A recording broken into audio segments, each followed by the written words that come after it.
जी अस्सलाम वालेकुम स्टूडेंट्स, उम्मीद है आप खैर खैरियत से होंगे। बच्चों बिस्मिल्लाह पढ़ लें, दुरूशी पढ़ लें, फिर हम आगाज़ करते हैं। जी बिस्मिल्लाहिर्रहमानिर्रहीम। अल्लाहुम्मा सल्लि अला मुहम्मदिन व अला आलि मुहम्मदिन कमा सल्लैता अला इब्राहीम व अला आलि इब्राहीम इन्नका हमीदुम मजीद। अल्लाहुम्मा बारिक अला मुहम्मदिन व अला आलि मुहम्मदिन कमा बारकता अला इब्राहीम व अला आलि इब्राहीम इन्नका हमीदुम मजीद। रब्बि इश्रह ली सदरी व यस्सिर ली अमरी वहलुल उक़दतम मिन लिसानी यफ़क़हू क़ौली। रब्बी ज़िदनी इल्मा रब्बी यस्सिर वला तुअस्सिर व तम्मिम बिल खैर। अल्लाहुम्मा इन्नी असअलुका इल्मन नाफ़िअन व अमलन मुतक़ब्बिलन व रिज़्क़न तय्यिबा। ले जी बच्चों, सवाल है हमारा स्प्रिंग 2021 का पास पेपर। आज हमने सीखना है पास पेपर को करना किस तरीके से है। मुख्तलिफ पास पेपर की टेक्निक क्या होगी, ज़रा सी मुख्तलिफ ही होगी ऑब्वियसली। सबसे पहले हमने पढ़नी है रिक्वायरमेंट। रिक्वायर्ड क्या है, रिक्वायरमेंट के हिसाब से क्वेश्चन को रीड करना है। ठीक, पहला तो अपना ये असूल बना लें कि हमने पहले से क्वेश्चन नहीं पढ़ना, पहले क्या पढ़नी है रिक्वायरमेंट, और फिर उसके हिसाब से क्या पढ़ना है क्वेश्चन पढ़ना। कह रहा है compute the selling price per unit of FGH for the next year. अगले साल के लिए क्या करो, सेल प्राइस मालूम करो। सेल प्राइस CMA में मुख्तलिफ अंदाज से मालूम हो सकती है, मुख्तलिफ जगह पर, मुख्तलिफ टॉपिक में। 2-3 टॉपिक्स हैं हमारे। एक तो बिल्कुल सादा सा काम है मार्कअप मार्जिन का।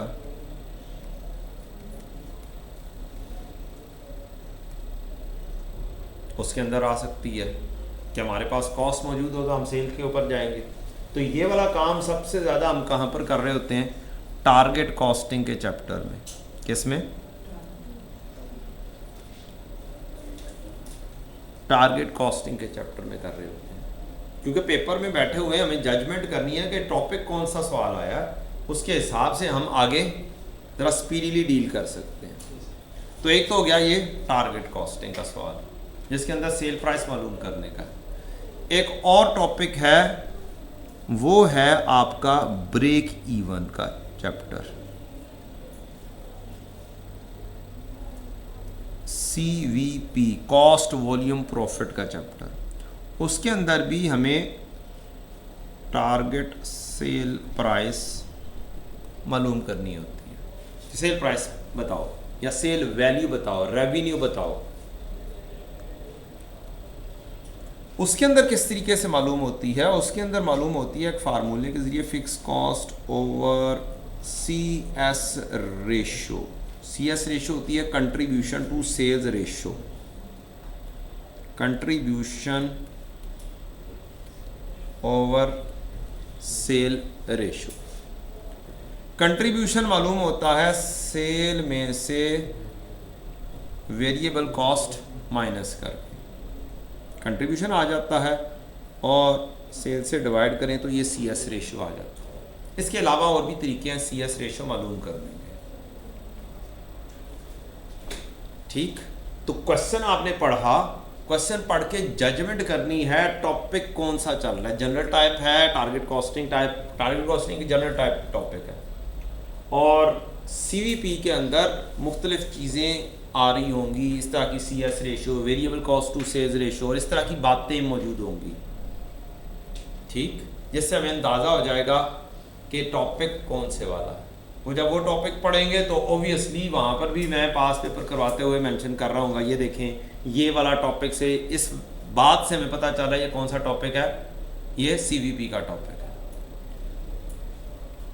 अब आए हम क्वेश्चन पढ़ते हैं।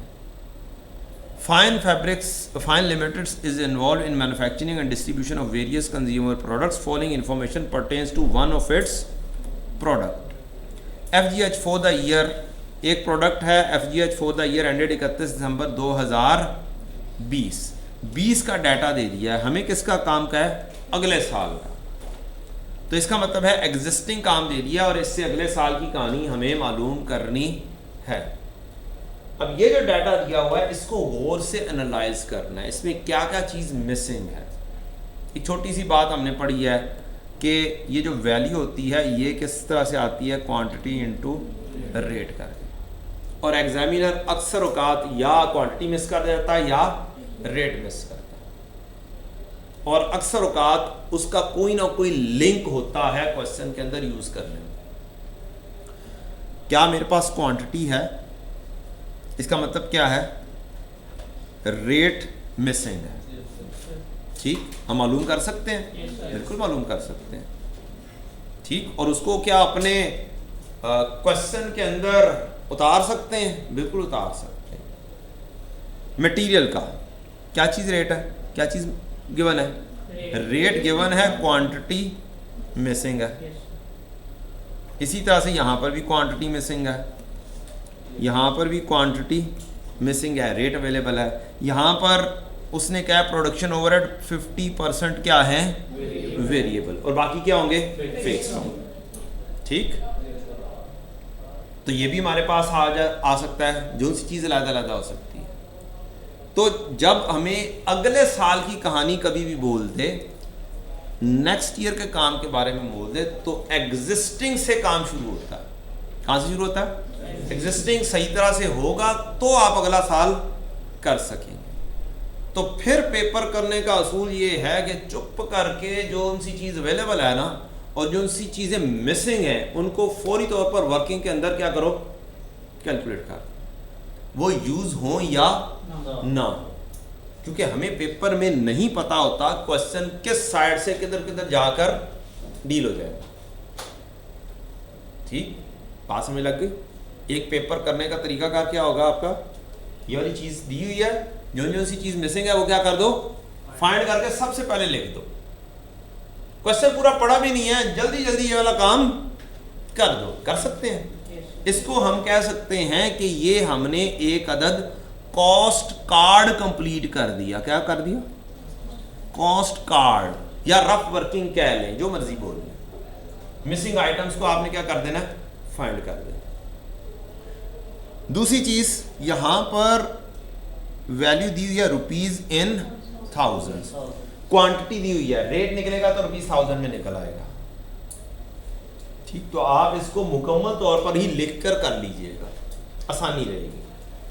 और एक और चीज, जब ये बना रहे हो तो प्लानिंग साथ साथ रखनी है, थोड़ी बहुत स्पेस खाली रखनी है, क्योंकि जब एग्जिस्टिंग से रिवाइज की तरफ जाना है तो हो सकता है हमें उस वर्किंग के अंदर मजीद भी काम करना पड़े। क्या करना है आपने, एग्जिस्टिंग का काम करके कुछ रिवाइज वाली चीज़ें भी बाज़ औक़ात मालूम करना पड़ जाती हैं अगले साल के लिए भी। तो प्लानिंग ऐसी रखनी है आपने।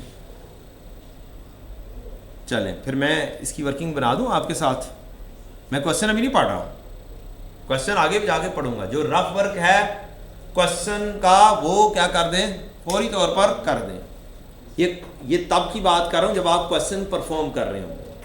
एक आपने बिल्कुल पहले 15 मिनट में जस्ट रिक्वायरमेंट पढ़ के साइड पे होना है, हल्का सा गो थ्रू करना है किस तरीके का सवाल है, कौन सा आसान है कौन सा मुश्किल है। ये उस वक्त का काम है जब हमने डिटेल में क्वेश्चन करने बैठते हैं। तो हमने क्वेश्चन स्टार्ट किया, हमें पता है कि ये चीज़ें मिसिंग हैं, चुप करके जल्दी जल्दी क्या कर दो, फाइंड आउट कर दो। चलें करते हैं फिर, क्योंकि हमने पेपर करने का भी तो अंदाज सीखना है ना। पेपर करने का अंदाज आता होगा तो इंशाल्लाह बड़ी आसानी से हम डील कर जाएंगे चीज़ों को। ये कैंपेन स्टार्ट हुआ है,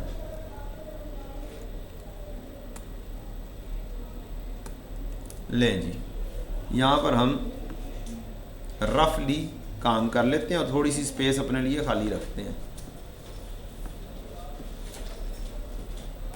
हमने कहा कि हम ये कॉस्ट कार्ड टाइप चीज़ बना रहे हैं, और ये बनाएंगे कहाँ पर, पहले ये भी बताएं मुझे। क्वेश्चन करना है आपके सामने, 2 पेजेस होने चाहिए। क्या होने चाहिए, ऐसे 2 पेजेस होने चाहिए। हमेशा अपना क्वेश्चन लेफ्ट पेज से स्टार्ट करना है। कहाँ से, हमेशा कैसे स्टार्ट करना है, लेफ्ट पेज से। क्यों, रीजन,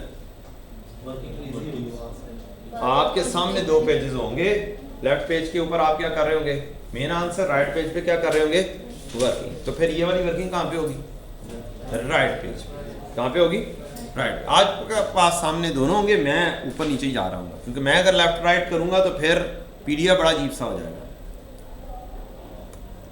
ये आपका फिर क्या हो गया, राइट पेज। आपने वर्किंग साथ साथ शुरू कर दी। सेल लिखी आपने, सेल की वैल्यू कितनी है 56, क्वांटिटी कितनी है 5 लाख, आपने लिखा 5 लाख। अब जल्दी जल्दी आपने कैलकुलेशन करवानी है। Quantity rate 5 lakh units multiply by rate है ₹56 मिलियन है। क्या यहाँ पर आराम से कैलकुलेशन हो सकती है? 112 आपने लिख दिया।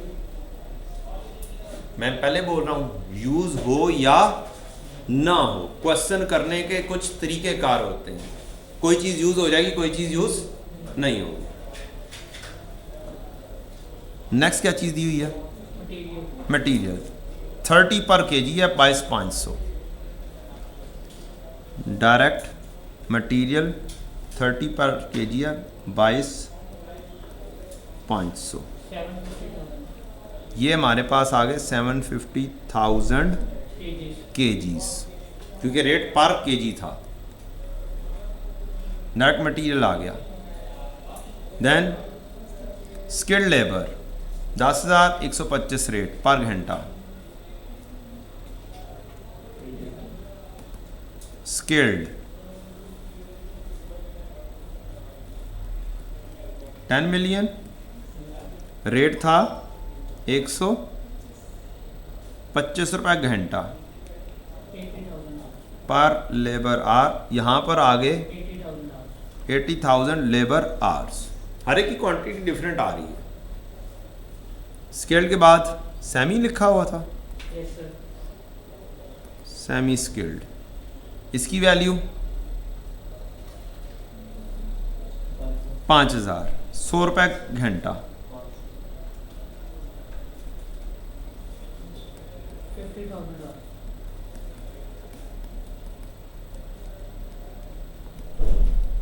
मिसिंग चीज़ें आपके सामने आती चली जा रही हैं। Semi skilled. नेक्स्ट क्या चीज़ बोली है उसने? ओवरहेड्स को दो हिस्सों में क्या करके तकसीम करके लिख लो। वेरिएबल FOH और फिक्स्ड FOH। 2250 000 2250 000। जैसे उसने बोला बस हमने वो काम कर दिया। हमें नहीं पता कि जी क्या रेट है क्या रेट नहीं है। जिस हद तक इन्फॉर्मेशन है उस हद तक काम कर दिया। जिस हद तक इन्फॉर्मेशन आगे जाके मिलनी है वो आगे जाके काम होता रहेगा। इसी के अंदर हम मजीद भी वर्किंग करते चले जाएंगे। जो जो सी वर्किंग की ज़रूरत पड़ेगी वो वाली रफ वर्किंग होती चली जाएगी। ठीक है जी, बात समझ लग गई? क्वेश्चन स्टार्ट करने का अंदाज मेरा ख्याल आपको पता चल गया। अब आगे बढ़ते हैं। काम क्या करना है हमने? ये बार बार देखते रहना है। क्या करना है? ये बार बार ये ज़हन में होना चाहिए करना क्या। सेल प्राइस पर यूनिट पढ़ते हैं। Management of FL has decided to take following measures with respect to production of FGH for the next year. अगले साल से रिलेटेड कहानी उसने दे दी है। कहता है increase production volume by 10%। To take advantage to increase the demand, currently the plant for FGH is operating at 80% of its capacity. Currently 80% capacity पर है और हमारा इरादा है कि प्रोडक्शन को क्या कर दिया जाए 10% से बढ़ा दिया जाए। अब सवाल ये पैदा होता है कि क्या हम 10% से बढ़ा भी सकते हैं या नहीं। एग्जिस्टिंग कैपेसिटी कितनी है? 80 पर बना कितने रहे हैं? 5 लाख यूनिट्स बना रहे हैं। ठीक है, 80 पे कितने बना रहे हैं? तो इसकी 100% कैपेसिटी भी हमें निकाल देनी चाहिए। बहुत सारे क्वेश्चन में आपका ये एक तो ये स्टार्टिंग पॉइंट था। दूसरा स्टार्टिंग पॉइंट बहुत सारे क्वेश्चन में आपकी कैपेसिटी होती है। क्या होती है? कैपेसिटी से बहुत ज़्यादा लिंकिंग होती है। बार बार बोल रहा हूँ एक चीज़, रफ वर्क करना है चाहे यूज हो या ना हो। रीजन क्या है? हमें नहीं पता होता क्वेश्चन के साइड से घूमकर हमने स्टार्ट लेना है और कब कौन कौन सी चीज़ को हमने यूटिलाइज करना है। तो हमारा क्वेश्चन पढ़ते हुए इन छोटी छोटी सी चीज़ों के ऊपर टाइम नहीं लगता, टाइम असल लगता है बाद में सोचने पर, अब क्या करना है। मैं आज इंशाल्लाह क्वेश्चन करवाऊंगा, आधे से ज़्यादा क्वेश्चन वैसे हो जाएगा बगैर एडजस्टमेंट किए इंशाल्लाह। क्या किए? बगैर एडजस्टमेंट्स किए काफ़ी ज़्यादा क्वेश्चन हो जाएगा और आधे से ज़्यादा मार्क्स भी मिल जाएंगे। मैं लेट्स चेक इट आउट। आगे बढ़े। आपने क्या किया? 80% कैपेसिटी का एक बात थी और दूसरा क्या था? वॉल्यूम की बात की। वॉल्यूम का पता चल गया, न्यू वॉल्यूम मालूम कर सकते हैं क्या है? तो आप यहां पर लिख सकते हैं कि वॉल्यूम की कहानी कही गई है। यहां पर आप कह सकते हैं new volume for next year. जो उसने बात की है हम वो वाली चीज़ क्या करते हैं, मालूम कर देते हैं। कितनी हो जाएगी? 5,50,000। साथ ये चीज़ लाजमी लिखा करें, यूनिट ऑफ मेजरमेंट, यूनिट्स। इसकी वर्किंग थी 5 लाख, वो वाला फार्मूला आफ्टर इंक्रीज का। 5 लाख एग्जिस्टिंग है इनटू 1 प्लस रेट, ये आ गया 1.1। 5,50,000 यूनिट्स अप्लाई होना शुरू हो गए फार्मूले। 6 फार्मूलाज अप्लाई शुरू हो गए। ठीक है, इसमें इंशाल्लाह वो 6 के 6 फार्मूलाज काफ़ी हद तक अप्लाई हो जाएंगे। कोई ना कोई 2-3 ही आने हैं उसमें से, कभी इंक्रीज का, कभी डिक्रीज का, कभी लॉसेस का, कभी मार्कअप का, कभी मार्जिन का। तो new volume of for the next year जो उसने कहा था वो हमने रफली मालूम करके लिख दिया। अगली चीज़ क्या बोली है? कैपेसिटी। तो 100% कैपेसिटी भी मालूम कर सकते हैं हम। तो आप साथ ही क्या करें, 100% कैपेसिटी कितनी है वो भी मालूम कर दें। कैसे मालूम होगी? 5 lakh units are existing divided by 0.8। इसका फार्मूला है जो गिवन अमाउंट होती है, अगर आप उसको गिवन अमाउंट की परसेंटेज से मल्टीप्लाई कर दें तो वो आपको 100% पर ले जाता है। ठीक है जी, ये शॉर्टकट रूल है। 5,80,000 को रिप्रेजेंट करता था, डिवाइड किया, हमारे पास 100% आ जाएगी 625,000 यूनिट्स। ये आ गई कहानी आपकी 6,25,000 यूनिट्स। यूज हो या ना हो, अक्सर औकात ये होता है कि कैपेसिटी दी होती है, कहता है कि हम इतने % कैपेसिटी पर हैं और अगले साल हम इस कैपेसिटी को अचीव करना चाहते हैं, तो 100% से लिंक कर जाती है। मसलन 550 तकसीम 625 करें जरा।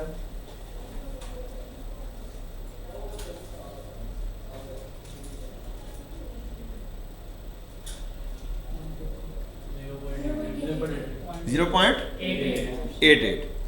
वो ये कह सकता था नेक्स्ट ईयर हम 88% कैपेसिटी पर जाना चाहते हैं, फिर इसने काम आ जाना था, 100% पे जाना था, फिर उसको 88% से मल्टीप्लाई करना था, यहाँ पे पहुंच जाना था। अब उसने किसी और अंदाज से बात कर दी।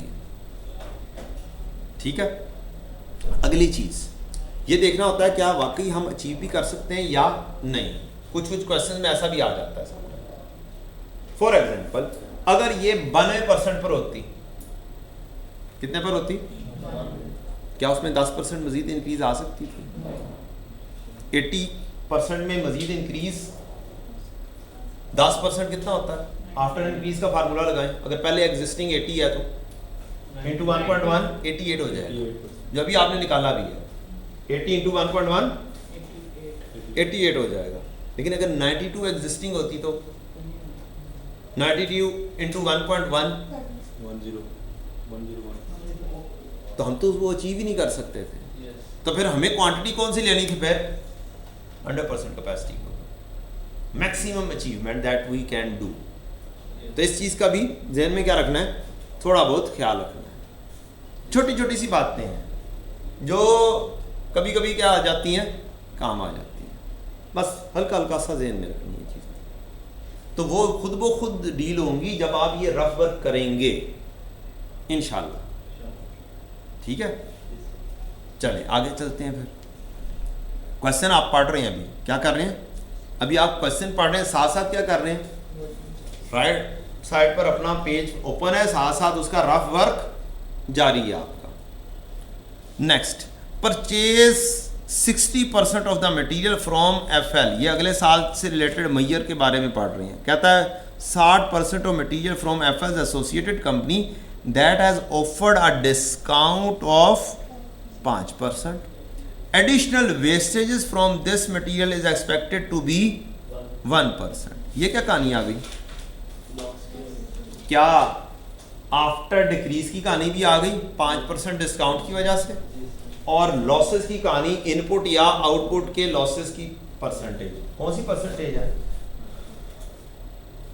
फार्मूला कौन सा, इनपुट वाला फार्मूला, क्योंकि क्वेश्चन साइलेंट है, क्वेश्चन बिल्कुल साइलेंट है। Wastage from this material is expected to be 1%, means material की जो सेट है उसी के ऊपर लग रहा है।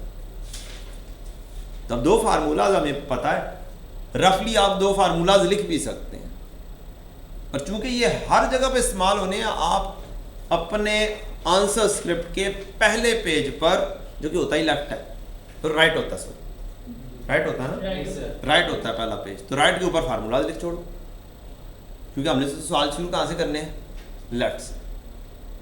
ठीक है, आगे बढ़ो। Replace 40% of skilled labour with semi skilled labour, it is estimated that semi skilled labour would take 30% more time, once again existing time into 1 plus rate बढ़ा हुआ टाइम, आफ्टर इंक्रीज वाला फार्मूला यहां पे लग जाएगा। 40% स्किल्ड लेबर को क्या कर दो, रिप्लेस कर दो विद सेमी स्किल्ड, और 30% ज्यादा टाइम लगेगा उसको। अगली कहानी, इंपैक्ट ऑफ इन्फ्लेशन ऑन, ये क्या लिखा हुआ है जी, तमाम की तमाम कॉस्ट के ऊपर 10% का इन्फ्लेशन इंपैक्ट आएगा।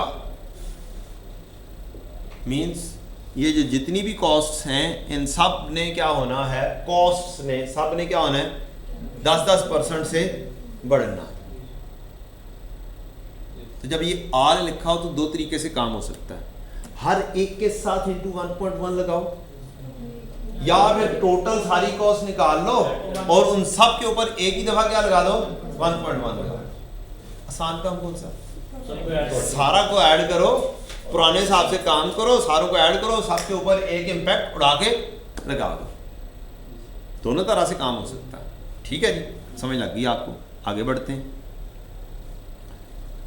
कहता है FL's management also wants to maintain the same gross profit margin in 2021 as previous year, जैसे पिछले साल में काम करते रहे हैं वैसे ही अगले साल में ही परसेंटेज होनी चाहिए है।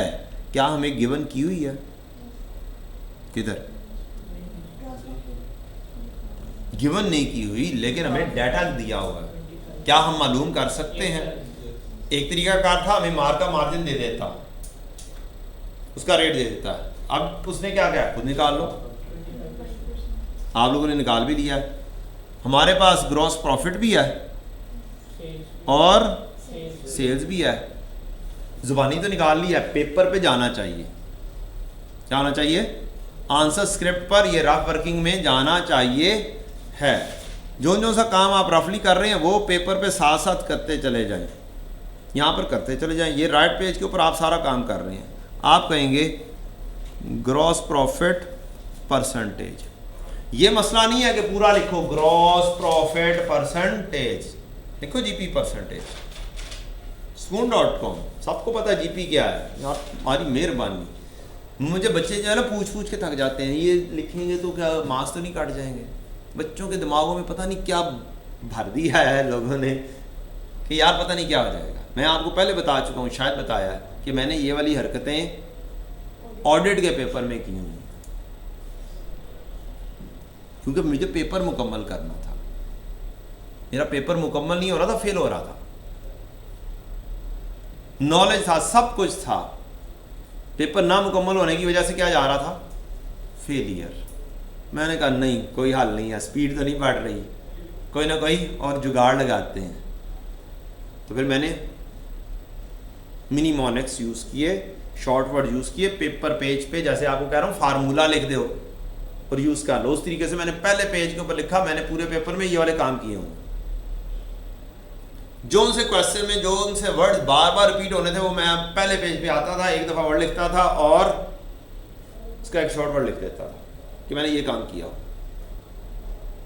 अब पहले पेज पे एग्जामिनर को अगर ये चीज़ नज़र आए कि इसने ये वाली हरकतें पुठी की हुई हैं, तो एग्जामिनर को खुद बार बार जाके चेक करना पड़ेगा कि भाई इसका मतलब क्या है।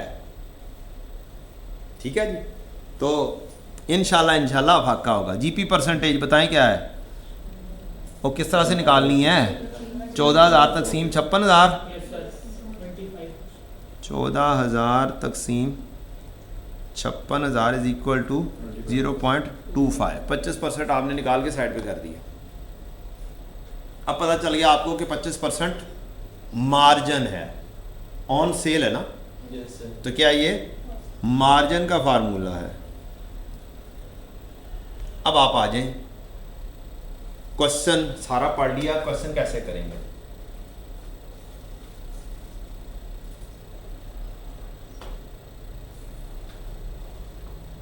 प्लानिंग क्या होगी,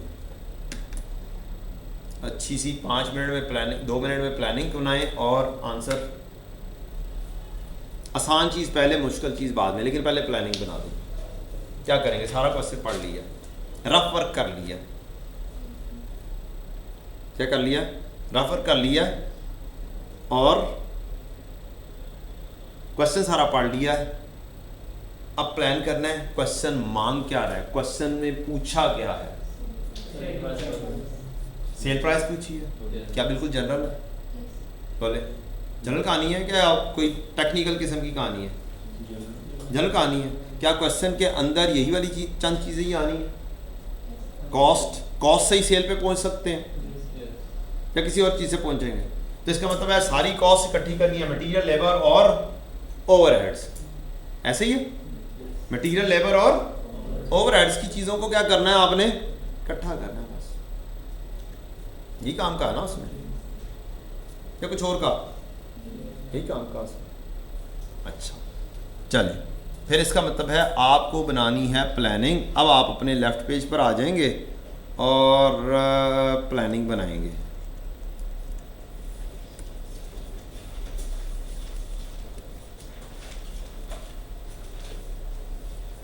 बेशक आगे काम वर्किंग में जाना पड़ जाए, कुछ फासले पर भी लिख सकते हैं, मटेरियल, लेबर, ओवरहेड्स और काम लिख सकते हैं। और ऐसा काम भी कर सकते हैं कि आप लिख दें, इसमें डायरेक्ट मटेरियल आएगा, डायरेक्ट लेबर आएगी। लेबर में 2-3 किस्म की आ रही है, आपको नज़र आ रहा है, स्किल्ड और सेमी स्किल्ड वगैरह आ रही हैं। 2-3-4 लाइन्स खाली छोड़ दें, हर एक में 2-3-4 लाइन्स खाली छोड़ दें। मटेरियल में भी बेशक 2-3 लाइन्स खाली छोड़ लें। फिर क्या करें, डायरेक्ट लेबर लिख लें, 2-3 लाइन इसकी खाली छोड़ लें। फिर क्या आ जाएगी जी, फिर वेरिएबल FOH आएगा, फिर फिक्स्ड FOH आएगा। क्या चीज़ बन जाएगी आपके पास जी, कॉस्ट बन जाएगी। ठीक है, आपने कहा टोटल कॉस्ट। फिर यहाँ पे कुछ मसला पैदा होगा और फिर आप आएंगे यहाँ पर बना देंगे कि जी यहाँ पर आ गई आपकी टोटल सेल्स। सेल्स कैसे आएगी, मार्क का भी मार्जिन अभी मालूम किया ना, मार्जिन का फार्मूला आता है क्या बोला, यहाँ पे लगा सकता हूँ C is equal to S into 1 minus R, यही वाला फार्मूला है, यही हमने लगाना था। अच्छा, क्या परसेंटेज हमारे पास है? 25%। क्या यहाँ से कॉस्ट आ जाएगी? जी, क्या मैं इसको अगर कोई नाम दे दूं, से कोई भी नाम बोले ABC में, एनी, पहले उसने A बोल दिया, क्या बोल दिया? A बोल दिया, तो मैं कहता हूं A आ गया मेरे पास, टोटल कॉस्ट डन। अब मुझे मालूम करनी है कॉस्ट से सेल, तो सेल का फार्मूला क्या बन जाएगा? Sale is equal to cost divide by 1 plus 1 minus R, 1 minus R। Cost क्या है? A, 1 माइनस रेट क्या है? बस चुप करके यहां पर क्या लिख दिया जाए? A डिवाइड बाय 0.75 लिख दिया जाए। 1 माइनस 0.25 क्या होता है? ये भी हो गया, फाइनल यही भी कर दिया, और फाइनल क्या लिख दिया आपने? A divide by 0.75। अब आपको इस स्टेप के मार्क्स मिल चुके होंगे, पहले आप कैलकुलेट करें या ना करें। थोड़ी सी स्पेसेस खाली रखनी है, जगह अभी भी खाली है हमारे पास। प्लान हो गए? अब क्वेश्चन पे दोबारा से मूव करेंगे कि हमने प्लान थोड़ा बहुत कर लिया, अब क्वेश्चन में जाके दोबारा से देखते हैं क्या क्या चीज़ है, क्या क्या कुछ है, कैसे करना है। अब दोबारा से पढ़ेंगे आप। एक दफ़ा पढ़ते हुए क्या किया आपने? Rough work. दूसरी दफ़ा पढ़ते हुए क्या करेंगे? अब मज़ीद आगे उससे बढ़ेंगे, अप्लाई कर रहे होंगे, चीज़ों को आगे लेकर चल रहे होंगे। ठीक है, चलें पढ़ते हैं। एग्जिस्टिंग की कहानी यहाँ पे तो कुछ नहीं लिखा हुआ, इससे रिलेटेड सारी कहानी कर ली हुई है ना, बना भी ली हुई है। आपके पेज पर डिफरेंट चीज़ें मौजूद हैं। अगली कहानी क्या है? Increase production volume by 10%। जब भी प्रोडक्शन बढ़ेगी तो जितनी भी वेरिएबल कॉस्ट है वो भी इसी परसेंटेज से बढ़ेंगी। Is it so? जितनी भी वेरिएबल कॉस्ट है, कौन कौन सी वेरिएबल कॉस्ट है? Material, labour, variable overheads. Fix नहीं बढ़ेगा। क्वांटिटी के बढ़ने से वैल्यू भी क्या होगी? बढ़ेगी। इसका मतलब क्या हुआ? इसका मतलब ये हुआ कि मेरी ये जो मटेरियल की कॉस्ट है, ये वाली, ये ओवरऑल है। क्या है? ओवरऑल है। ये क्वांटिटी बढ़ने से, क्या बढ़ने से? ये 7,50,000 कितने यूनिट्स के लिए है? 5 लाख। तो ऑब्वियसली 7,50,000 ये 550 होगा, तो ये भी उतने ही परसेंटेज से बढ़ेगी। ऐसे ही है। रेट को हमने अभी नहीं छेड़ना, क्योंकि इसके अंदर मुख्तलिफ मसले मसाइल मौजूद हैं। ठीक है ना? तो एक काम जरूर कर सकते हैं कि हम पुराने हिसाब से जो टोटल है, जो भी टोटल है, इसको बढ़ाकर क्वांटिटी चेंज दे दें एक दफा, रफ वर्क के तौर पर सबको क्या कर दें? क्वांटिटी चेंज का इंपैक्ट दे दें। क्योंकि क्या नाम है, जब ये क्वांटिटी चेंज होती है तो वेरिएबल कॉस्ट सारी क्या होती हैं? बढ़ जाती है ना। तो एक स्टेप तो हमारा है ही है कि हर कॉस्ट के अंदर मुझे 1.1 से मल्टीप्लाई करना है, क्वांटिटी की चेंज देनी है। तो मैं यहां पर क्वांटिटी की चेंज दे दूं या यहां पर दे दूं, कोई फर्क पड़ेगा? कोई फर्क नहीं पड़ेगा। तो दोनों अंदाज से क्वेश्चन हो सकता है। टाइम मिला तो दोनों अंदाज से क्वेश्चन कर लेंगे, टाइम मिला तो दोनों अंदाज से क्वेश्चन कर लेंगे, या दूसरे अंदाज से आप घर जाकर कर लीजिएगा। अभी मैं क्या करने लगा हूं? इसको क्या करने लगा हूं? इंक्रीज देने लगा हूं। किसकी? Volume increase. तो यहां पर हम लिख लेंगे आफ्टर वॉल्यूम इंक्रीज। इसको मैं कोई भी नाम दे देता हूं। ए पहले यूज हो चुका है, इसको क्या नाम दे दिया मैंने? बी। बी को क्या कर दूं? B into 1.1।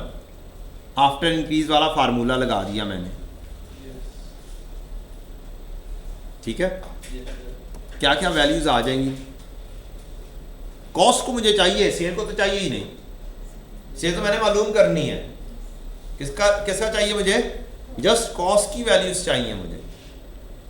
यहाँ पे ब्रैकेट लगा दें बेशक, हमें सिर्फ कॉस्ट चाहिए। 2250 ज़रा 1.1 247,500 ऐसे ही है। ओ ये तो कुछ ज़्यादा ही ज़ीरो हो गए। कितने ज़ीरो लगने हैं? ले जी 24.75 मिलियन। ये तो बड़ा आसान है। 10 को 1.1 से मल्टीप्लाई करें तो ये क्या बन जाएगा? 11 मिलियन। 5 को 1.1 से मल्टीप्लाई करें 5500। 2250 को 1.1 से मल्टीप्लाई करें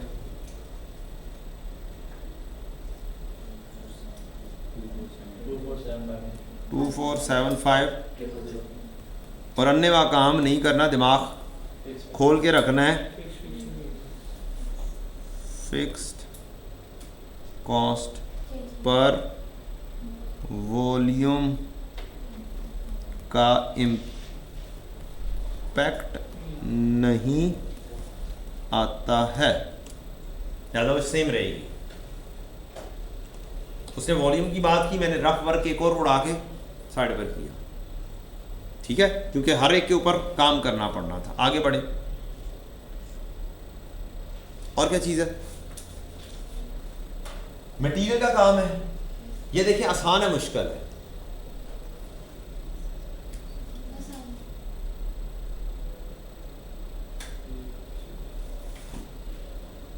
आसान कर दे फिर बेटा। नहीं, कोई इससे भी आसान काम है या नहीं है, ये देखना है। पेपर में आसान काम पहले, मुश्किल बाद में, ये मैंने बोला आप। क्या ये वाला काम सबसे आसान है? अभी आपने जज किया कि सारी कॉस्ट को मैं क्या करूंगा? इकट्ठा इम्पैक्ट दूंगा इन्फ्लेशन का।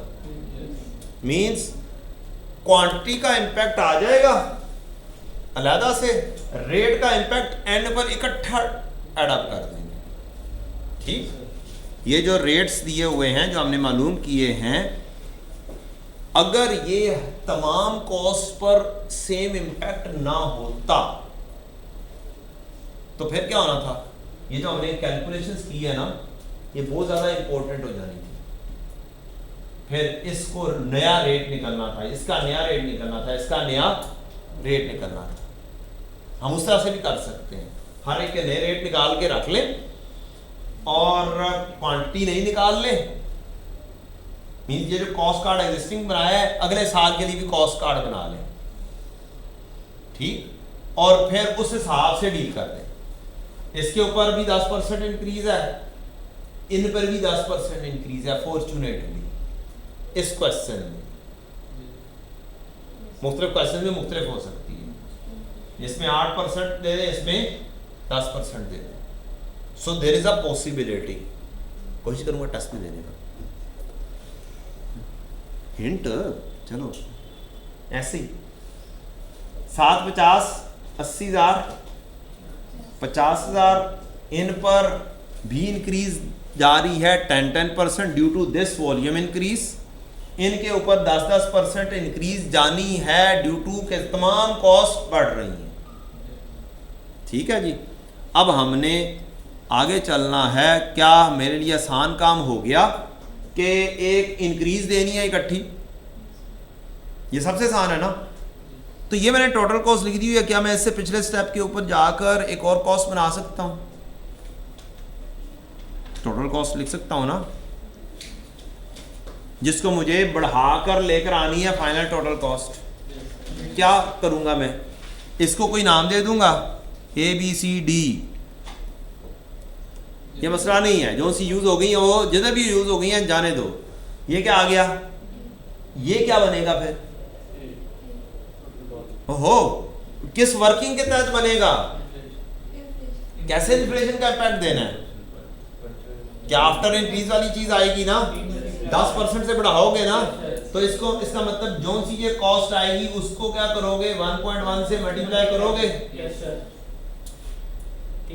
D into 1.1। क्या मैंने अभी तक कोई काम किया, कोई एक वैल्यू मालूम की हो, कोई एक वैल्यू मालूम की हो मेन आंसर स्क्रिप्ट में? मेन आंसर स्क्रिप्ट का पूछ रहा हूँ, कोई एक वैल्यू मालूम की हो मैंने? 1 मार्क्स, 2 मार्क्स, 3 मार्क्स, रफली 3 से 4 मार्क्स मैं ऑलरेडी ले चुका हूँ। 1 मार्क्स फॉर्मेट का, तकरीबन 4 से 5 मार्क्स ऑलरेडी आ चुके हुए हैं बगैर कोई काम किए हुए, बगैर एक भी वैल्यू लिखे हुए। क्या किए हुए? एक भी वैल्यू नहीं लिखी हुई मैंने मेन आंसर स्क्रिप्ट में, लेकिन 4 से 5 मार्क्स आ चुके हुए। This is how you should perform. यानी कि खाली छाट आना है, लेकिन चीजों को, आसान चीजों को पहले करना है, मुश्किल चीजों को बाद में करना। So simple is this. आगे बढ़े। क्या आपने सारी चीजें फिल आउट कर ली हुई हैं? और ये सबसे आसान चीज क्या है फिल करने में? क्या फिक्स कॉस्ट ने चेंज होना है जी? जो उसके अंदर चेंज आनी है वो ऑलरेडी हमने लिख दी है, ये वाली इकट्ठी इंक्रीज दे दी है। तो इसका मतलब है फिक्स कॉस्ट यहां पर कौन सी आनी है? पिछले वाली आनी है। कौन सी आनी है? क्या मालूम कर ली हुई है कॉस्ट कार्ड बनाते हुए? क्या यूजेज शुरू हो गई? अगर पहले से वो ना बनाया होता तो फिर क्या होना था? फिर भागे भागे जाना था, क्या करना है, कैसे करना है, कैसे नहीं करना। फिर हर स्टेप के ऊपर बहुत ज्यादा सोचना पड़ना था। अब बहुत ज्यादा सोचना नहीं पड़ना, जस्ट आपने क्या करना है, चीजों को इकट्ठा करके पोस्ट करना है। आए जनाब, वेरिएबल एफओएच कितना है? ओ सॉरी, फिक्स्ड एफओएच 2250। क्या आराम से उठा के लिख सकता हूँ? 22,50,000 चुप करके यहां पर लिख दें फिक्स एफओएच। गया? अगला आसान का एडजस्टमेंट किस किस की बोली है? मटेरियल और लेबर की कहानी का ही हुई है उसने। वेरिएबल एफओएच के ऊपर कुछ बोला उसने जी? वेरिएबल एफओएच के ऊपर कोई चीज नहीं बोली उसने। सिर्फ और सिर्फ उसके ऊपर जो इम्पैक्ट जाना है वो कौन सा जाना है? क्वांटिटी का। कौन सा? क्वांटिटी का। जो 10% आपने इंक्रीज की, तो ये वाली वैल्यू आपकी बनती है। ये अगले साल के लिए वैल्यू है ना? Yes sir. तो यहां पर हमने देखना है ये वाली वैल्यू एज इट इज यहां पर आनी है 22,50,000।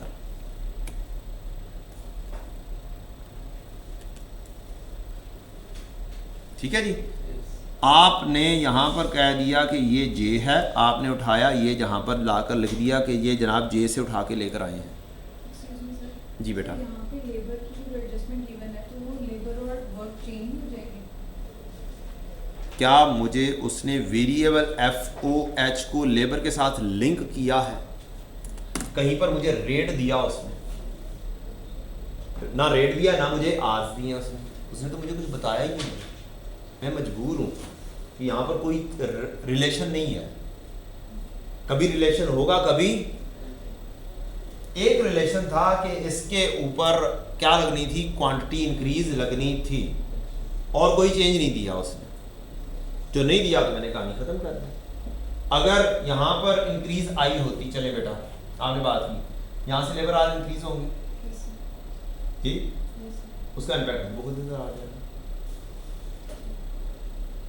यहाँ पर भी 1.1 से मल्टीप्लाई करके पढ़ा रहे हैं ना, तो यहाँ पर भी 1.1 से मल्टीप्लाई करके पढ़ा रहे हैं, तो इम्पैक्ट चाहे लेबर के ऊपर सोचें चाहे ओवरऑल सोचें, इम्पैक्ट वैसे ही आ जाएगा। Got the point? चलें, अब इसको कोई वैल्यू दे दें। ये क्या है जी? ये आपकी आसानी के लिए लिख रहा हूँ। क्या लिख दिया मैंने? के लिख दिया, और के से उठा के क्या लेके जाना है? 24,700। क्या आपके लिए आसानी होगी काम करते हुए? बताएं, क्या एग्जामिनर के लिए भी आसानी होगी? कहां से कौन सी चीज खींच के लेकर जा रहा है? नेक्स्ट ईयर का काम कर रहे हैं, लिहाजा नेक्स्ट ईयर का कॉलम कौन सा है? ये वाला। ठीक है।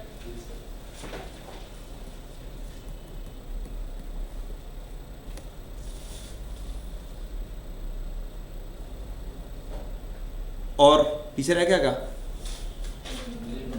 जो दो मोटी मोटी सी मेन एडजस्टमेंट्स हैं, कितने मार्क्स होंगे इन दो एडजस्टमेंट्स के out of the 12? What do you think? 6 लगा लो, आधे मार्क्स उसके, आधे मार्क्स से इन दो एडजस्टमेंट के, हालांकि आधे मार्क्स होंगे नहीं, रफली 5 मार्क्स होंगे, 4.5-5 मार्क्स होंगे इन दो एडजस्टमेंट्स के। आप पासिंग मार्क्स ऑलरेडी अचीव कर चुके होंगे तकरीबन। मैंने एक भी मुश्किल एडजस्टमेंट अभी डील नहीं की, या किया है? आपको सिर्फ समझाना था पेपर करने का क्या होता है, तरीकाकार होता है। लाजमी नहीं है कि मुश्किल एडजस्टमेंट्स देखें तो उसके अंदर वो मुश्किल ही क्वेश्चन छुपा हुआ है और आप मार्क्स अचीव नहीं कर सकते। ठीक है, पेपर की प्लानिंग करनी है आपने, बस पेपर पास हो जाएगा, आराम से पास हो जाएगा इंशाल्लाह। ज़रा सा भी सीएम में मुश्किल नहीं है, जस्ट थोड़ा सा अपने अंदर क्या करें, ग्रूमिंग करते रहें, एंड तक इंशाल्लाह की अच्छी ग्रूमिंग हो चुकी होगी कि आप पेपर इंशाल्लाह आसानी से डील कर लें। These are called examination tricks, examination techniques, जिन्हें आपने क्या करना है, अप्लाई करना है। चलें, अब तो कोई हल नहीं है कि हमने क्या करना है, अब मुश्किल एडजस्टमेंट की तरफ जाना है। आसान एडजस्टमेंट पहले करनी है, मुश्किल एडजस्टमेंट बाद में। अब बताएं क्या करूं? कौन कौन सी एडजस्टमेंट रह गई हैं? ये भी हो गई है डील, और ये भी काम हो गया, ये भी काम हो गया, ऊपर वाले काम भी हो गए। सिर्फ रह गया हमारा ये दो एडजस्टमेंट्स। कहता है purchase 60% of the material from FS associated company that has offered a bulk discount of, यहां पर क्या पता चल गया, आफ्टर डिक्रीज वाला फार्मूला लगना है। यस सर जी तो क्या मैं ये फार्मूला यहां पर अगर लिख लूं क्वेश्चन पेपर पर ही तो कोई मुश्किल काम है? तो ये आफ्टर वाला फार्मूला अगर हमने लिख दिया, जो सी चीज बिफोर होगी उसको क्या करोगे, 1 - 0.05, यही काम करोगे। 5% डिस्काउंट दिया ना, लिखा गया, पेपर पे भी लिख सकते हो और यहां पर भी लिख सकते हो, मींस आंसर स्क्रिप्ट पर भी और अपने पास रफली क्वेश्चन पेपर पे भी। लेड पेंसिल पास होगी हमारे। Additional wastages from this material is expected to be, कौन सा फार्मूला, लॉसेस का फार्मूला, वो भी लिखा जा सकता है। इनपुट वाला formula, input is equal to जोन से भी आउटपुट का पार्ट होगा divide by 1 minus rate. Rate कितना है, 0.01। अब दो हिस्से आ गए हमारे पास, हम चाहें तो इसका शॉर्टकट लगा दें, एक चीज़ मल्टीप्लाई होनी है और एक चीज़ डिवाइड होनी है।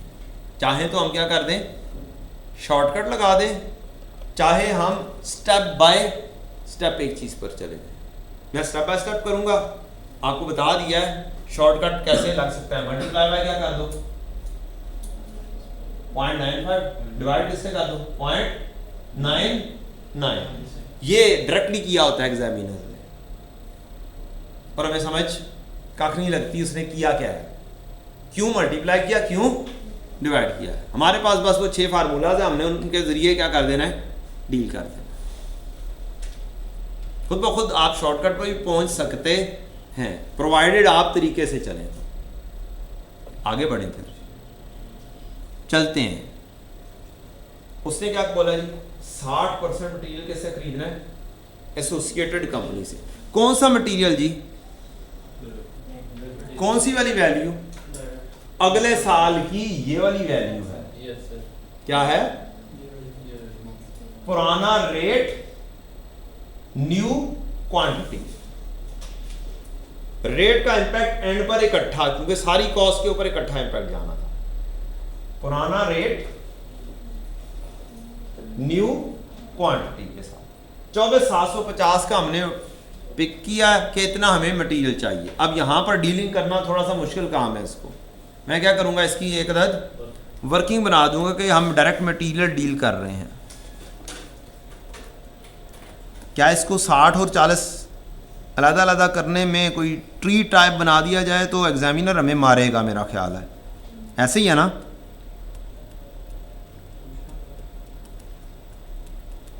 मारेगा ना जी?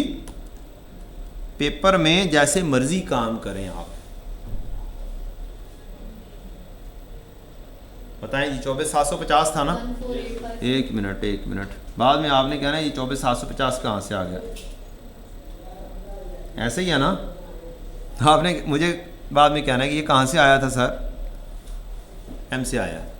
24,750 का 1485 14,850 60% है। 9900 9900। अभी मैं काम वर्किंग में कर रहा हूँ, मैं ₹10,000 में पिक कर लिया, बाद में एंड पे जाते हुए 3 से पर क्या कर दूंगा? ऐड कर दूंगा।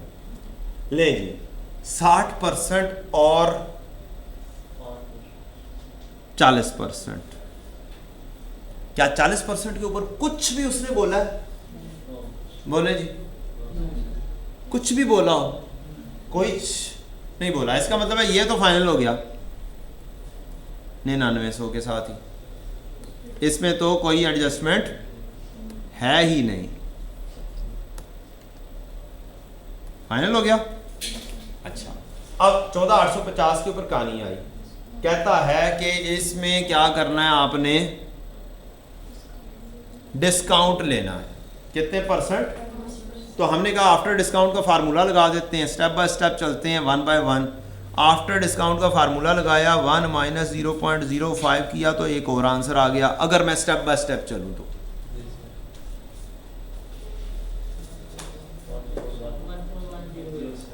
14108 ये आफ्टर डिस्काउंट वैल्यू आ गई। अब वेस्टेजेस का इम्पैक्ट पड़ गया। अब वैल्यू बढ़नी है। वैल्यू बढ़ती है डिवाइड करके भी और मल्टीप्लाई करके भी। एक तरीका कार इनपुट वाला लॉसेस परसेंटेज ऑफ इनपुट में डिवाइड करके और लॉसेस परसेंटेज ऑफ आउटपुट हो तो मल्टीप्लाई करके। फार्मूला देख के अप्लाई करेंगे। वो भी हमने फार्मूला देख लिया हुआ है। आप क्या कर दो, इसको डिवाइड कर दो 1 माइनस 0.01 से। क्या वैल्यू आ गई जी? 14,250। ये आ गया आपका कहानी स्टेप बाय स्टेप।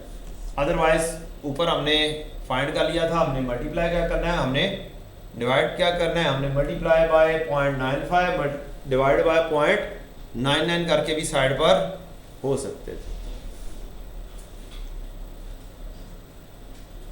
क्या मेरे पास टोटल मटेरियल कॉस्ट आ गई? टोटल बताएं कितनी बनती है। कोई चीज़ ना समझ लगी हो पूछ सकते हैं, परेशान नहीं होना। परेशान हो? नहीं सर, वो वैल्यू बढ़ी क्यों है सर? अगर लॉसेस वो वेस्टेज हुआ है तो लॉसेस हुए हैं।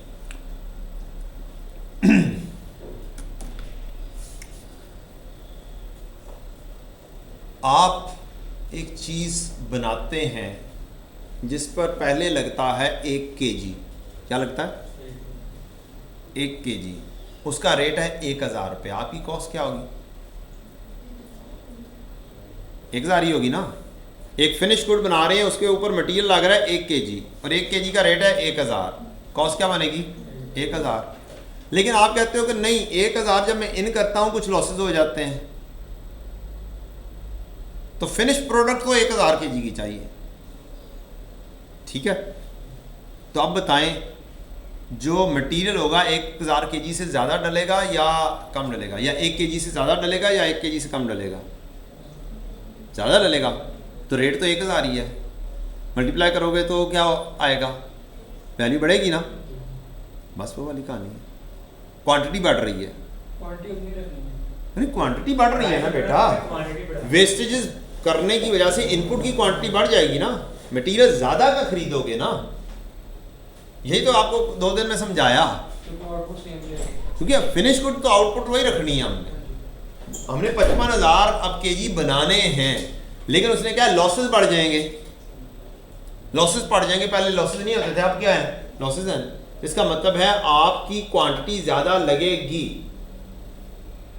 अब क्वांटिटी के ऊपर लगाऊं या वैल्यू के ऊपर लगाऊं, इंपैक्ट वही रहना है। ठीक है, quantity into rate is equal to value. मैं जाके क्वांटिटी के ऊपर ये वाला इंपैक्ट लगाऊं या अल्टीमेटली जो वैल्यू है उसके ऊपर इंपैक्ट वही वाला लगाऊं, अल्टीमेटली आंसर वही आना, ठीक है। तो ये वैल्यू के ऊपर लगा दिया हमने, इसके अंदर क्वांटिटी ऑलरेडी इनबिल्ट है, और ये इनफैक्ट जनरली क्वांटिटी के ऊपर जा रहा है, रेट के ऊपर नहीं जा रहा। रेट सेम है, मैंने दिखाया सेम रेट के ऊपर हम रख रहे हैं, न्यू क्वांटिटी ओल्ड रेट, ये नई क्वांटिटी का इम्पैक्ट दे दिया और उसकी वजह से न्यू वैल्यू ये बन गई। वैल्यू बढ़ती है जब भी लॉसेस का इम्पैक्ट आता है तो मटेरियल की वैल्यू या लेबर की वैल्यू बढ़ जाती है। कितना आ गया जी? 24150 n 24150,000। अब 3 सिफर, क्योंकि मैं यहाँ पे रुपीस में काम कर रहा हूँ लिहाजा 3 सिफर एड अप कर दी। नोट द पॉइंट, बस इतना सा माइंड में ज़हन में रखनी है चीज़। क्या मुश्किल काम है इस तरह से क्रॉसिंग करना, कि कहाँ से लेकर आ रहा हूँ, बजाय इसके कि working 1 working 2 working 3 working 4 working 5 लिख रहे हो हम। एग्जैक्टली उस वैल्यू को जब मालूम किया उसको उठा के वहाँ पे लिखते हैं, कहानी खत्म। लेबर पे आ जाएं जी। लेबर क्या कहती है? टाइम शॉर्ट है हमारे पास।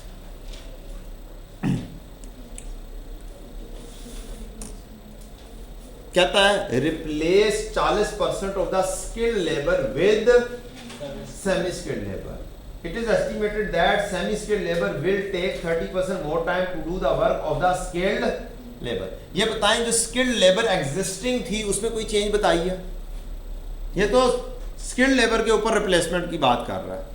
हमारे पास जो थी एक skilled worker थे, एक तो सेमी स्किल्ड वाले में तो कोई चेंज नहीं आई, उसकी चेंज तो उसने बताई नहीं।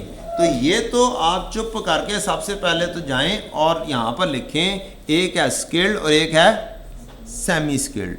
तो सेमी स्किल्ड को तो उठाएं और पहले से ही जो सेमी स्किल्ड कैलकुलेट करके रखी हुई है उसको तो साइड पे करें ना। यह सेमी स्किल्ड LMNOP, ओ नहीं लिखिएगा कभी, एक आई ना लिखिएगा, एक ओ का रेफरेंस मैं नहीं देता कभी। O is replica of 0 and I is near to 1. I is near to 1 and O is like 0, इसलिए मैं ये दोनों रेफरेंस कभी नहीं देता। P से मैंने उठाया और सेमी स्किल उठाकर मैंने कहा कि जनाब आप तो खैर से पहुंचे ना, आपके बारे में तो कोई बात एग्जामिनर ने की ही नहीं। बात की है किसकी? स्किल्ड लेबर की। तो स्किल्ड की कहानी हम आगे जाते हैं और करते हैं। Skilled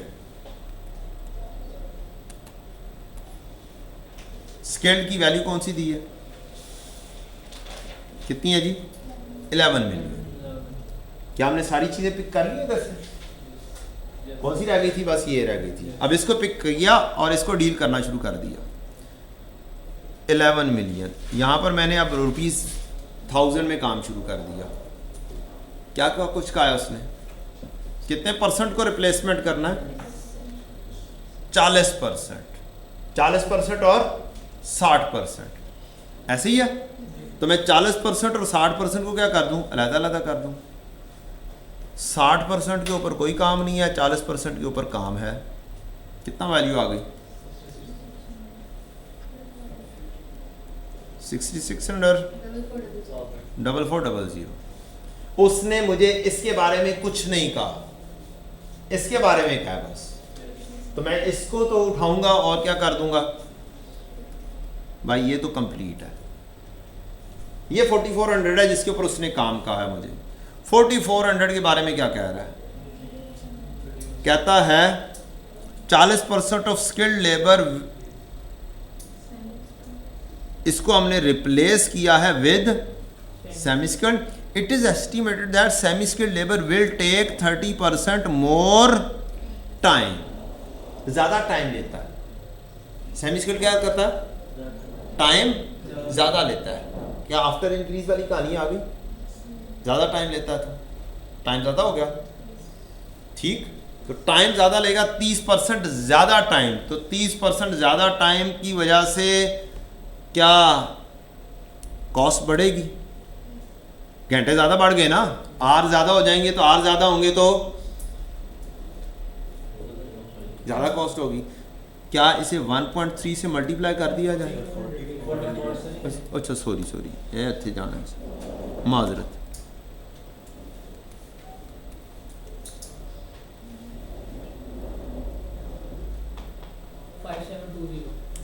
five seven two zero. ये क्या वैल्यू आई है, किसकी आई है? स्केल्ड ये या सेमी स्केल्ड?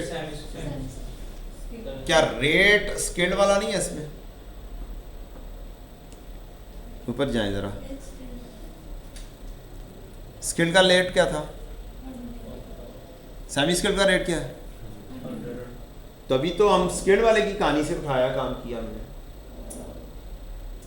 बस एक टेक्निकल ये छोटा सा पॉइंट है, रेट रिप्लेस करना है किसका?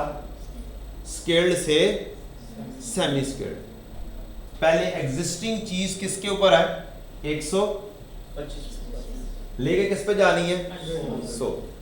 एग्जिस्टिंग चीज किस पर है? 125 पर, लेके किस पे जानी है? 100 पे। पर डिवाइड किससे होना चाहिए? थोड़ी देर पहले भी एक चीज बताई थी, given amount divide by given amount की परसेंटेज एक हिसाब से होती है, तो 100% पे पहुंच जाते हैं हम। तो इसका मतलब है जो एग्जिस्टिंग चीज़ है वो 125 पर है, तो डिवाइड किससे हो जाएगा?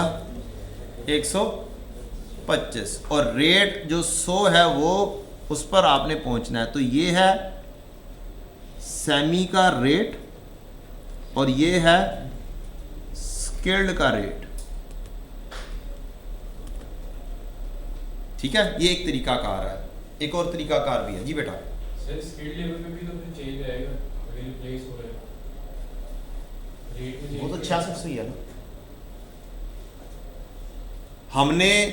हमने कुछ बंदे कहे हैं कि यार ये स्किल्ड हैं, इनको साइड पे करो, ये ज़्यादा टाइम लेते हैं, इनकी जगह पे ये दूसरे बंदे से काम करवाओ। अब जो दूसरे बंदे हैं वो कम रेट पे रहे हैं लेकिन टाइम ज़्यादा लेते हैं। ठीक है, अब रेट तो इनको यही दूंगा ना, 100 रुपये के हिसाब से दूंगा। ठीक है, ये एक तरीका कार है। अभी आंसर सेम दूसरे तरीके कार से भी निकलवाता हूँ आपको, क्योंकि माइंड का नहीं पता कैसे चल रहे हैं पेपर में। बताएं जल्दी जल्दी। 4 5 7 6 आंसर 11176। ये आपका आ गया LMNOP QRQ। चलें कर देते हैं 11176 Q 11176 00 ऐसे आ जाएगा या 30? ये देख लीजिएगा सिफर सही लगाए हूँ। ठीक है जी, दूसरा तरीकाकार आ जाए जनाब, क्योंकि 2-3 मिनट है मेरे पास, ज़्यादा नहीं है। क्या मेरे पास घंटे इसके मौजूद हैं? 80,000 घंटे। 80,000 घंटे हैं जी। कितने यूनिट्स बनाता है? 5,50,000 यूनिट्स बनाने के लिए क्या करना पड़ेगा? 80,000 को 1.1 से मल्टीप्लाई करना पड़ेगा ना। ये वाला इम्पैक्ट जो दिया था क्वांटिटी का इम्पैक्ट। तो ये जनाब आपने कहा कि मैं ऐसा करता हूँ, कोई और अंदाज में काम करता हूँ, स्किल्ड के आर्स।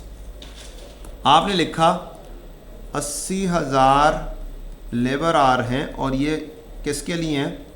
5 लाख यूनिट्स के लिए हैं। और अब आपने बना दिए कितने? 88 लेबर आर्स कितने यूनिट्स के लिए? 5,50,000 यूनिट्स के लिए। इसको आपने 1.1 से मल्टीप्लाई कर लिया। डन? आगे? ठीक है, अब आ जाए, क्या मैं 88,000 आर्स को मैं लेबर आर्स को 60 और 40 से अलग-अलग कर सकता हूँ? 50 to 800 labour hours. 35 to 00 labour our. 52,800 labour hours.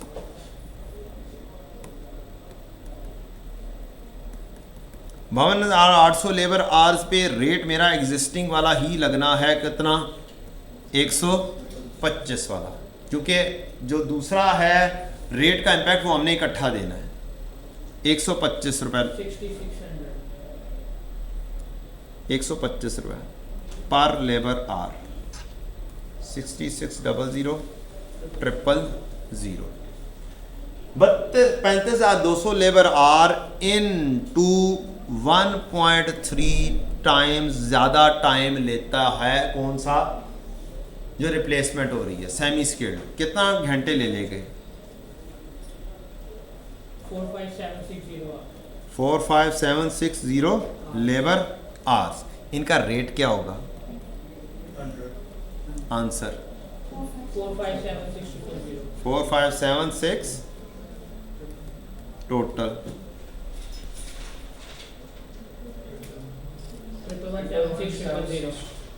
क्या सेम आंसर आ गया? ये आ गया अंदाज क्वांटिटी इनटू रेट का। ये वो वाला अंदाज आ गया जिसमें मेजॉरिटी सवाल सॉल्व होते हैं, मींस नए कॉस्ट कार्ड के जरिए। ये वाला सवाल को इजी बनाने के लिए सिर्फ और सिर्फ एक मसला था कि उसने बताया हुआ था कि तमाम कॉस्ट के ऊपर क्या है, एक ही इन्फ्लेशन रेट लगा। अगर हर एक के ऊपर डिफरेंट होता तो फिर मेरे पास कोई चाराकार ही नहीं होना था कि मैं हर एक का नई क्वांटिटी नया रेट निकालता। आप ऐसे भी कर सकते हैं, घर में बैठ के ट्राई कीजिएगा, सबकी नई क्वांटिटी निकाल दीजिएगा। मींस तमाम क्वांटिटीज 1.1 से मल्टीप्लाई, तमाम रेट्स भी 10% इन्फ्लेशन पर है, वो भी 1.1 के साथ मल्टीप्लाई, और फिर कैलकुलेशन कीजिएगा, फिर भी वही आंसर आएंगे, क्वांटिटी इनटू रेट। और मेजॉरिटी सवाल ऐसे सोल्व होते हैं नए कॉस्ट कार्ड के जरिए और आसानी से समझ आके। अब इसके अंदर ज़्यादा समझ लगी है या नहीं लगी बताएं?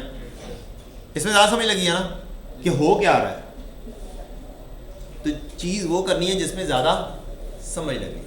दोनों चीज़ें करवाने का मकसद यही है कि आपको तीनों तरीके पता हो।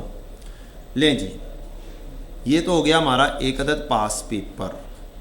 पता नहीं पास पेपर कौन सा था ये? 21 से 21 पेपर में पास पेपर 3 था 4 था?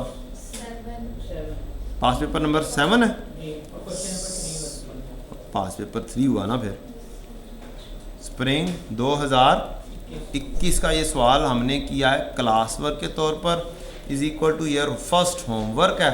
नंबर 2 कोई और पास पेपर बताओ भाई,